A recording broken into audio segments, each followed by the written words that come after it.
This week, we talk about the Doctor Who 60th anniversary special. We talk about Christmas time in Gotham City. And of course, we bring you the latest and greatest rumors and news out there in the pop culture universe. Welcome to the Infinite Taylorverse.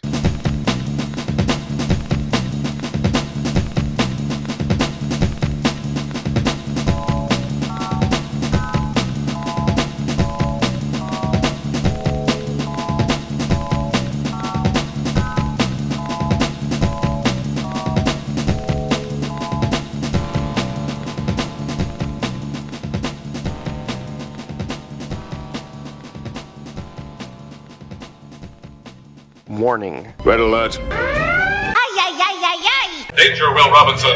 Danger! That's the emergency alert. This episode is full of spoilers for some of the latest and greatest nerdy movies and shows. Spoilers. Listener discretion is advised. What's up, everybody? Welcome to the Infinite Taylorverse podcast. I'm Billy Taylor. And I'm Taylor Oxner.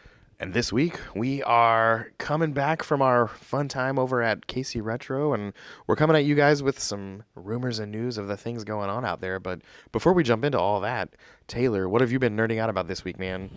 It wasn't really this week, but it's been past few weeks. I do this movie night on Wednesday nights, and my choices for the last, so every week it's a different person's pick. Well, my pick for the last few weeks has been the Resident Evil movies. Yeah. And those are awful, but they're a lot of fun. Like a lot of fun. And there's a lot of cool fight scenes, and I guess I'm nerding out about them. I don't know. I'm just having a really good time watching them, even though I know they're awful, if that makes sense. That makes perfect sense, and that definitely would be a good time.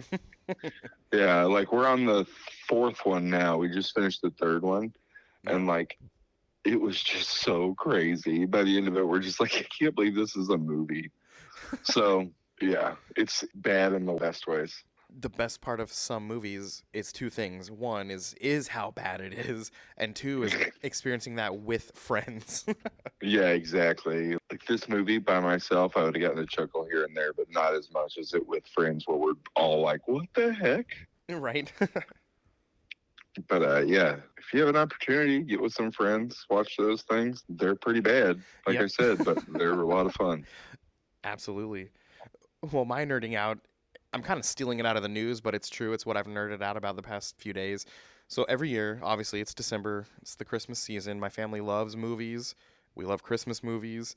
And a new one that just came out this past weekend on Amazon Prime is called Merry Little Batman. Have you seen that preview?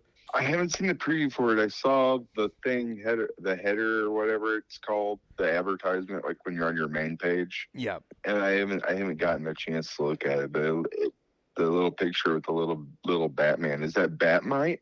No, it's okay. First of all, I'll say that's what I'm nerding out about this week. That movie, I watched it with, it was just my boys. It was on Sunday. Oliver wasn't feeling well, and the girls in my family had a lot of things to do. So the boys stayed home with me, and they wanted to watch it. And I said, heck yeah, let's watch it. And it's basically a Christmas time story. It's taking place during Christmas. But in this, it's definitely a kid's cartoon, and it's definitely an Elseworlds. But in this world, Batman finds out he's going to be a dad, and he raises Damian from birth. But at the whole time, it makes him go into extra hardcore superhero mode. And by the end of this montage, Gotham is the safest city in the world. All the bad guys are Arkhamed or prisoned or whatever, and everything is just safe. And he did that because he's a dad now. And obviously, it's silly. It has its silly moments, and it's very non-realistic compared to how Batman is in all the comics and movies and stuff. But by the time Damian's, I think 5, maybe somewhere between 5 and 8 years old, I don't exactly know that it says, but he really, really wants to be like his dad. He really wants to be Batman, and the movie just kind of goes from there. And I don't want to spoil too much, especially since it just came out a couple days ago and you haven't seen it yet, but it's totally worth a watch, and it's hilarious in all the right ways. And it's one of those things made for little kids, but you can totally enjoy it as a fan of comic books and Batman and all that stuff. It was a really good time to watch. Awesome. So yeah, that's what I'm nerding out about. And since we're already talking about DC, I'll just kind of jump right into our DC rumors and news. All right. The first bit of factual news is the fact that, James Gunn officially said Nicholas Hoult is Lex Luthor. It's been, rumors and hearsay, and then even certain reliable sources were saying it. But he came out on a tweet or whatever online and said, this is official now. And it's been official, but some paperwork had to be filled out. So he hasn't posted about it until it was on paper official. And now he's talking about it. So Nicholas Hoult Right on. is going to be Lex Luthor. And I think that's a pretty good choice. I can see it. I can see it happening. Yeah. He also came out and said that Sean Gunn, his brother, has been cast as Maxwell Lord in the DCU. And obviously, he puts his brother in everything, so... Yeah, that's really interesting. So I'm kind of anxious to see what goes on there. It's funny because I hate how clickbait headlines work. People are like, Pedro Pascal has been replaced as Maxwell Lord. It's like, well, no, he hasn't, actually. Maxwell Lord showed up for a little bit in one movie in a completely different universe. This isn't replacing Pedro Pascal. This is casting a character that has not been cast in this universe. Yeah. I just can't imagine Sean Gunn in a serious role Yeah. like Maxwell Lord. But maybe this is what's going to do that. Maybe we'll, I don't know. That's so bizarre to me of a choice, but okay. And then the final rumor here is that Supergirl is going to show up in the Superman Legacy movie. And that is based off of a casting call has gone out for someone with features typically that you think of when you think of Supergirl. Beyond that, there's no concrete evidence. That's just what's kickstarted this rumor. Okay. But yeah, that's it over with DC. Over with Marvel, the What If Season 2 premiere comes out on December 22nd. And it's going to be a 2-episode premiere, I think it said. So we're, by the time this recording comes out, we're a week-ish away from that show coming out. And I'm really excited about it. The first season was so good. Yeah, the first season was really good. I'm excited to see, like, what new characters they reveal in it. Yeah, we're going to get a lot of, parallel versions of characters, variants, I guess we say in the MCU. But there's also going to be some original characters, and that sounds kind of cool. Yeah, I heard there might be some X things going on. So yeah, I'm excited to see what they do with that. Is it X-Men 97 coming out soon? Yeah, that kind of leads to my next thing. Disney Plus has only confirmed 3 series for 2024. And one of them is Echo, which comes out January 10th. And the other 2 are Agatha, Darkhold Diaries, and X-Men 97, which is a continuation of the old X-Men cartoon. Those are the only confirmed things coming out in 2024.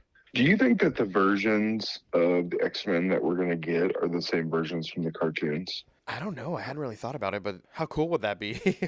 I mean, that'd be really cool. I'm thinking of what Beast looked like in the end of the Marvels and how he really did look like the animated series version of himself. Yeah, you're right. That would be kind of cool. Or like the 90s version of himself. I'm wondering if we're going to get a lot of those character designs. I don't know, but I really like how those cartoons look, so I'd be okay with that. Yeah, because wasn't the Patrick Stewart Professor X, wasn't he the one from the cartoons that we saw in Doctor Strange? Because he had like the green suit jacket and the gold hover chair.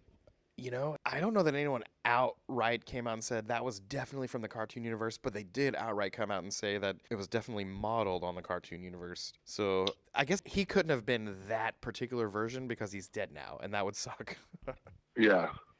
But he definitely was modeled on it. So yeah, that would be kind of cool if whoever we get moving here on forward was just a live action version of those particular characters, and they made the series tie in a bit. I think that would be really neat.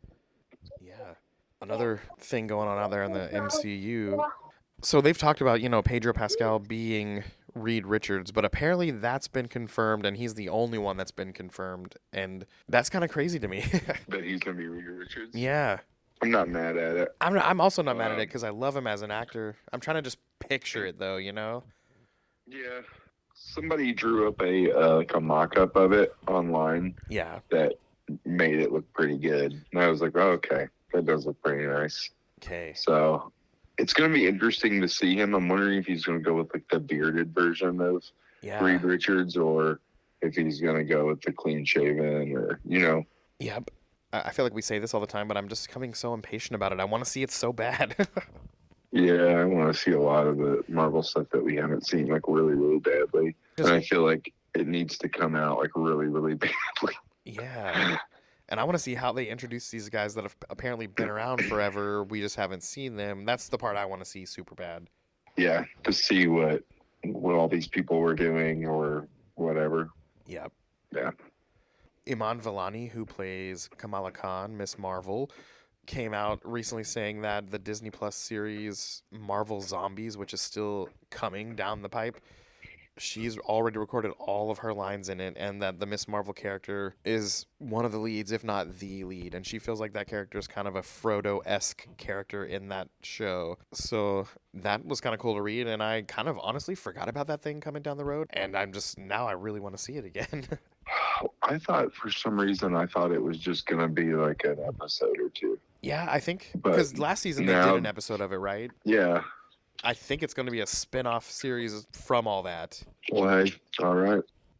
Oh, one of the things that came up about the Loki series was that OB, the character played by Ki-hee Kwan, almost, until at the very last minute they cast him to play that character, OB was going to be a Mobius variant. So Owen Wilson was going to play OB as well as Mobius, and that would have been a really weird take. I mean, weird as in different and interesting.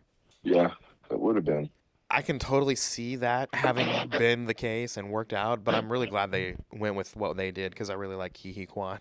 Yeah, I liked that character more, I think, than if he would have just been a variant. Yeah. Okay, this is super random and deals with a little bit of an older movie, but okay, Deadpool 2, we know that Josh Brolin played Cable, who, he also played Thanos, but apparently Rob Liefeld, who was in an interview recently, said that with Josh Brolin being Thanos, he was almost not even considered, and Brad Pitt almost played Cable until they went with Josh Brolin to the last minute. Yeah. That would have been very different. That would have been so crazy. Right? A Brad Pitt Cable. I could see it. Yeah.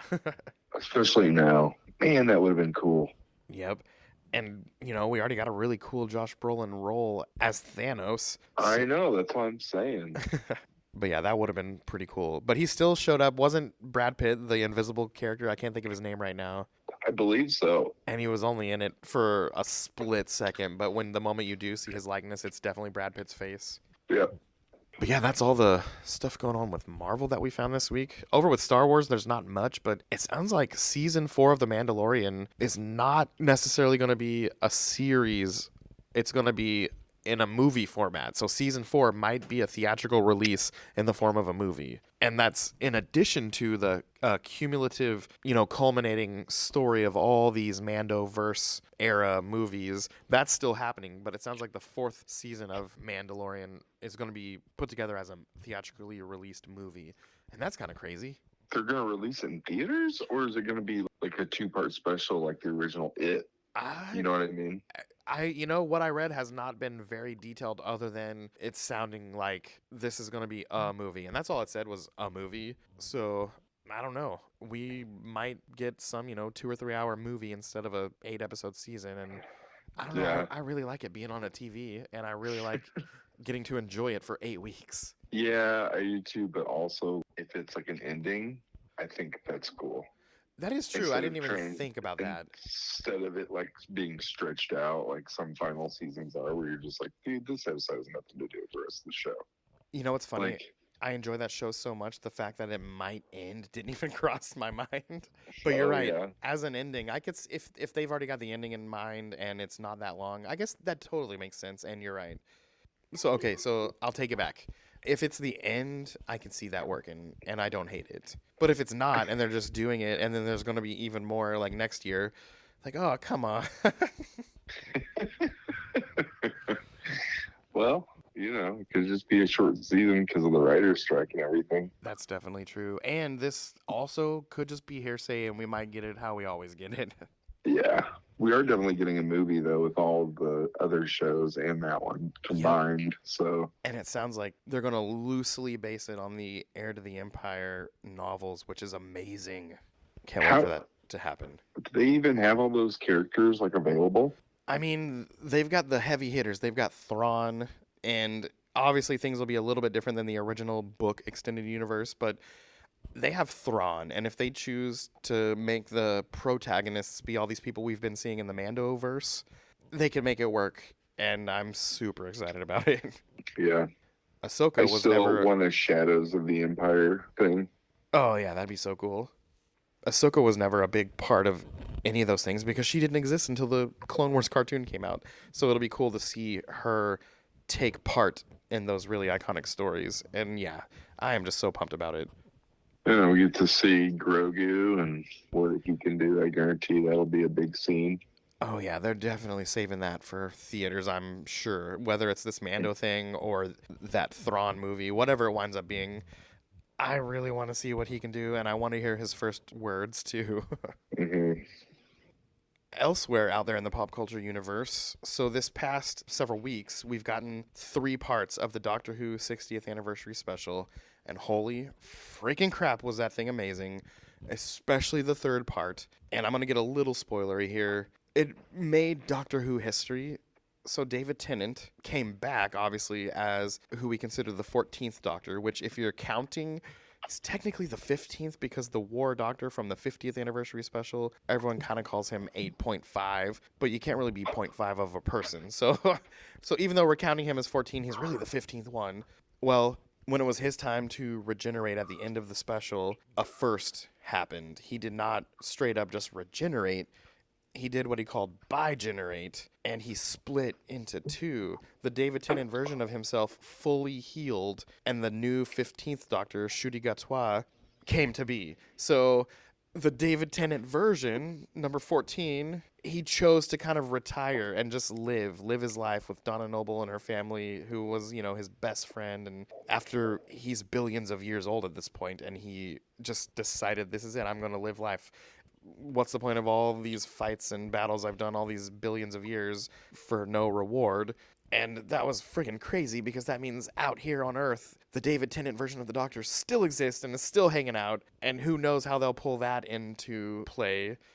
And then we got to see the first moments of the new Doctor, who was really cool, and I cannot wait to see the new series that comes out, starting with this year's Christmas special on Christmas Day. And if we talk more about Doctor Who down the road, I'm so excited, because the whole David Tennant Doctor is still existing, even though the 15th Doctor was regenerated and carrying on. And if you go back to the 50th anniversary, and there was that character called the Curator, who was played by Tom Baker, who played the 4th Doctor, and Matt Smith's Doctor made the comment to him, I've seen this face before. And the Curator says, and I'm sure you'll revisit several, blah, blah, blah, blah, blah.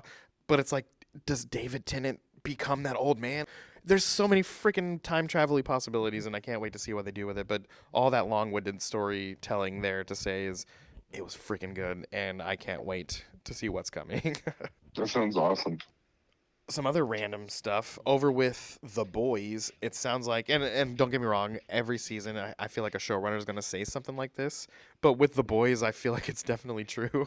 But Eric Kripke, who's the showrunner, said that season 4, which is coming up, has a scene in it that he literally cannot believe they got away with. And for him to say that after what we've already seen makes me think, holy crap, how bad is this going to be? Yeah, no joke. So yeah, Boys season 4. A teaser for the next season came out recently. I haven't actually seen it yet, but I know it came out. And yeah, that's a fun show. Not for the kiddies, of course, but man, that's a good one. It is. It's funny. And then one final thing here. Any fans of the series Reacher on Amazon Prime? Well, by the time you're listening to this, you can go watch the premiere, because the premiere comes out December 15th, season 2. And season 1 was awesome. If you're just into one of those, normal dude, former military, kind of a cop, goes looking for bad guys, and he takes the law into his own hands and serves up a piping hot plate of justice. If that's your jam, this show is freaking awesome. Yeah, it's Jack Reacher's also a long running book series, correct? Yes. That's about it of all the news this week. You guys kind of stay tuned next week. We'll have a few more things to talk about. I know here, as we wrap up December, we've got some movies coming our way, and I kind of can't wait to see a few things and watch them. We got the Christmas special of Doctor Who coming. We've got Good or Bad, it's coming. We've got Aquaman 2 coming. Yeah. And We haven't talked about Hunger Games yet, and we haven't talked about Invincible yet either. oh yeah, and I'm finally caught up on Invincible, and that was awesome. Yeah. So yeah, stay tuned next week. We'll talk about a few other shows and movies and some new news. But as for us here at the Taylorverse, I've been Billy Taylor. I'm Taylor Oxner. And come back next week, guys. Same Taylor time, same Taylor channel. Bye. Bye.